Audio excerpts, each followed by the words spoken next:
Hey, it's Clay Trader, and this will be a video chart on ticker symbol PHMD. We will take a look at the 30-minute time frame. Real quick, what do I mean by 30-minute in case maybe you're new to charts? Instead of each one of these candlesticks here representing 1 day's worth of price action, which is what you would normally see, each one represents 30 minutes. So while this here may look like several days worth of time, it's actually just today's price action broken down into 30-minute time slices. I like to this time frame. I think does a good job of telling the quote-unquote story of the price.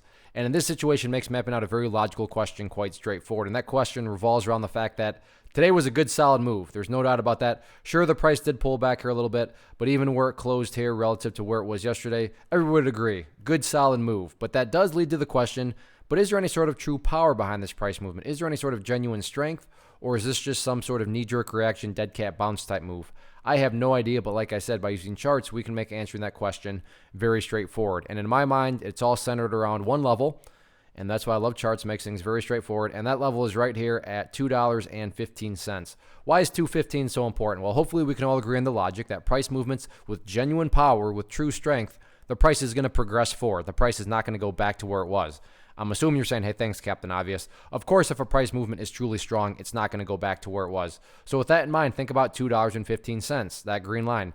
Any sort of closes below it, or worse yet, if the price separates to the downside, what is that doing to the price?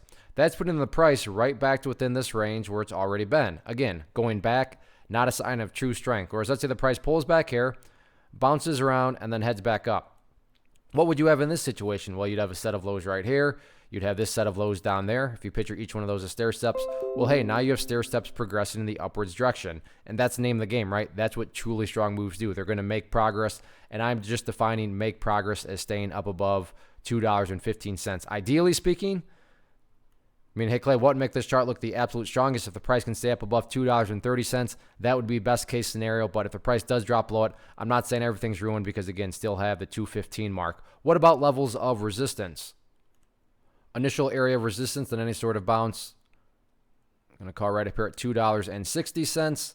And then after $2.60, next level to keep an eye on right up there around the $2.90 mark. So all in all, no doubt about it. Very, very nice day today. Now it's just a question of can the bulls build upon this momentum going forward? We shall see.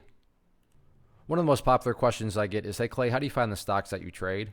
So what I've done is put together this free resource guide where I talk about the tools that I use to locate stocks that I find interesting and think may have potential. So if that sounds like something that could add value to you as a trader, then by all means, click right there to get access to the guide. The guide itself is very short and to the point. And like I say, it is free. Thanks for watching. Have a good one.